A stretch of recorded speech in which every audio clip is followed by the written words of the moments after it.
పూర్తి టార్గెట్ మొత్తం హరీష్ మీదనే పెట్టారు. ఓకే, సంతోష్ రావును కూడా కొన్ని విషయాల్లో అతన్ని మొత్తం మీద వీళ్ళిద్దరు కలిసే కుట్ర చేశారు అనేది ఆమె చేసిన ఆరోపణ కదా. పార్టీకి సరే ఆమె అన్నట్టు ఫస్ట్ నుంచి లేరు అని ఆమె అన్నారు.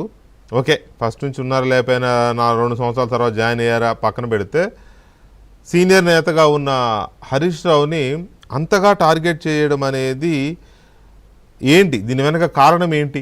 పార్టీ ఏమనుకుంటోంది? ఒకటండి, ఇప్పుడు ఒకసారి వారు ఏదైతే పోయిన 100 days what ever she speaking about, అప్పటి నుంచి మాట్లాడుతున్నటువంటి మాటలు కానీ, లేకపోతే ప్రెస్ మీట్లు పెట్టినప్పుడు చిట్ చాట్ పేరుతో మాట్లాడిన అనేక అంశాలు కానీ, స్టేట్మెంట్స్ కానీ ఖచ్చితంగా పార్టీని ఇబ్బంది పెట్టే విధంగా ఉన్నాయనే మాట వాస్తవం. అదే భావన అందరూ నాయకుల్లో కూడా ఉండింది. ఎందుకంటే ప్రిన్సిపల్ అపోజిషన్ గా కాంగ్రెస్ పార్టీ మీద పోరాటం చేస్తున్నటువంటి పార్టీ బీఆర్ఎస్ తెలంగాణ. అదే సమయంలో ఇటు కాళేశ్వరం అని, లేకపోతే ఫార్ములా ఈ రేస్ కేసు అని పార్టీ లీడర్షిప్ మీద దాడి చేస్తున్నది కాంగ్రెస్ పార్టీ ప్రభుత్వం.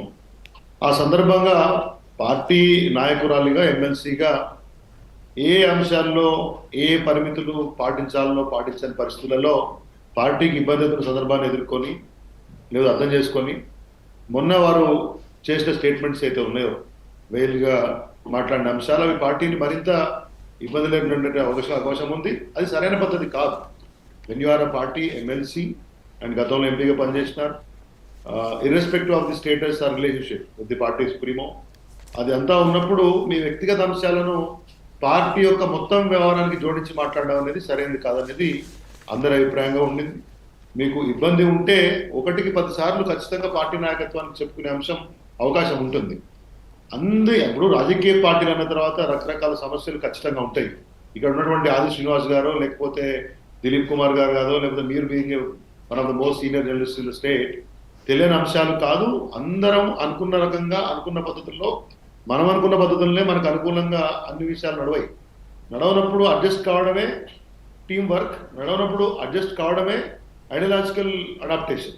దానికి ఉన్నటువంటి పరిస్థితులను బట్టి ఎవరెవరికి ఏ బాధ్యతలు, ఏ అంశాలు లాభిస్తాయి, కొన్నిసార్లు వెనుక ముందు అవుతాయి, వాటిని ఓర్చుకొని ఉండగలగడమే రాజకీయ నాయకత్వం అనేది ఆశిస్తుంది మన దగ్గర నుంచి. కానీ మనకు అయిన సమస్యని ప్రపంచమంతా రుద్దే ప్రయత్నం చేసినప్పుడు, రాజకీయంగా పార్టీకి నష్టం జరుగుతున్నప్పుడు ఏ నిర్ణయం తీసుకోవాలనో ఆ నిర్ణయం నిన్న తీసుకున్న తర్వాత వారు ప్రెస్ మీట్ పెట్టి చాలా అంశాలు మరింత విస్తృతంగా వారికి దోచిన పద్ధతిలో హరీష్ రావు గారి మీద, మిగతా వాళ్ళ మీద మాట్లాడినారు. అవి సత్యదూరమైన అంశాలు అనే విషయాన్ని అనేక సందర్భాల్లో ఇవాళ మాట్లాడినటువంటి అనేక మంది నాయకులు మా వైపు నుంచి చెప్పారు. ఇది పద్ధతి కాదని కూడా చెప్తా ఉన్నారు. ఎందుకంటే ఇప్పుడు అధికారంలో ఉన్నప్పుడు, అన్ని రకాల పదవులు ఉన్నప్పుడు రానటువంటి అంశాలు ఇవాళ వచ్చినాయి, ఎందుకు వస్తున్నాయి, ఎందుకు టార్గెట్ చేస్తున్నారనే అంశాన్ని మేము కాదు ప్రస్తావించేది, చాలా సాధారణంగా సోషల్ మీడియాలో కూడా ఇవాళ ప్రశ్నిస్తున్నటువంటి అంశాలు. ఎప్పుడైనా కానీ any organization, politics or any other organization, within the framework, within the party system, under the umbrella, on various forums, మీరు తోచిన పద్ధతిలో డెమోక్రటిక్ సిస్టంలో చెప్పొచ్చు. కానీ ఇక మనము నష్టపరిచే విధంగా మాట్లాడడం అనేది సరైన పద్ధతి కాదు. కూర్చున్న కొమ్మని నరికేటువంటి పద్ధతిలో ప్రవర్తిస్తే ఎవరికైనా ఎగ్జంప్షన్ ఉండదనే విషయాన్ని పార్టీ నాయకత్వం చెప్పింది. ఇవాళ వారు చేసినటువంటి అలిగేషన్స్ ఏమున్నా కానీ హరీష్ రావు గారో మరొకలో వాళ్ళ యొక్క వ్యక్తిత్వాన్ని దెబ్బతీసే విధంగా ఉన్నాయి, సరైన పద్ధతి కాదు. అయితే ఈ అలిగేషన్స్ అన్ని కూడా గత 3-4 సంవత్సరాలుగా కాంగ్రెస్ ప్రభుత్వం వచ్చిన 20 నెలలు, అంతకుముందు 2 సంవత్సరాలు కాంగ్రెస్ పార్టీయో లేకపోతే భారతీయ జనతా పార్టీయో ప్రభుత్వంలోకి వచ్చిన తర్వాత, ప్రభుత్వంలోకి రాకముందు రకరకాల స్థాయిలో చేసిన వాళ్ళే మాట్లాడిన వ్యక్తి మారి ఉండొచ్చు. కానీ ఈ అలిగేషన్స్ అని ఏదో ఒక రూపంలో చెప్పినా ఇవి పబ్లిక్ డొమైన్లో ఆల్రెడీ ఉన్నాయి. కొత్తగా తెలంగాణ ప్రజలకు ఏదో ఈ విమర్శలు ఇవాళ అన్నయ్యని కాదు. ఇవాళ పార్టీ కాళేశ్వరం మీద బీసీ ఘోష్ కమిషన్ విచారణ జరిపినా వెళ్ళి అడగాల్సిన సమాచారం, ఇవాళ సమాచారం ఇచ్చాం. కేటీఆర్ గారి మీద ఫార్ములా ఈ రేస్ కేసు పెట్టినా 3 సార్లు పిలిచినా వెళ్ళి ఏసీబీకి సమాచారం ఇచ్చినాం. కాబట్టి సోషల్ మీడియా కార్యకర్తల మీద ఒత్తిళ్లున్నా, పార్టీ నాయకుల మీద ఒత్తిళ్లున్నా, కాంగ్రెస్ పార్టీ మీద, ప్రభుత్వం మీద ప్రిన్సిపల్ అపోజిషన్ గా ఇవాళ యూరియా కొరత నుంచి ఉద్యోగుల సమస్యల వరకు అన్ని కొట్లాడినాం. కాబట్టి ఇవన్నీ కొత్త కాదు. You being a political party, principal opposition has to fight all these battles.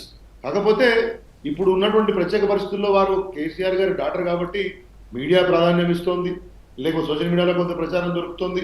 కాకపోతే పెద్దవాళ్ళ మీద, హరీష్ రావు గారి లాంటి వాళ్ళ మీద, సుదీర్ఘమైనటువంటి అనుభవం ఉన్న వాళ్ళ మీద వారు రకరకాల మాటలు మాట్లాడారు కాబట్టి పార్టీ వీటినైతే డిఫెండ్ చేస్తూ తప్పని ప్రజాజీవన Right. బాహుళ్యంలో వాదించడంతో వాటిని వారు ప్రస్తావించిన వాటి కొంత మైలేజ్ దొరుకుతుండొచ్చు ఒకటి రెండు. రైట్. ఇక్కడ సేదర్ రెడ్డి గారు అయితే ఇప్పుడు ఆమె చెబుతున్న కారణాలు కానీ ఆమె చేస్తున్న ఆరోపణలు కానీ చూస్తుంటే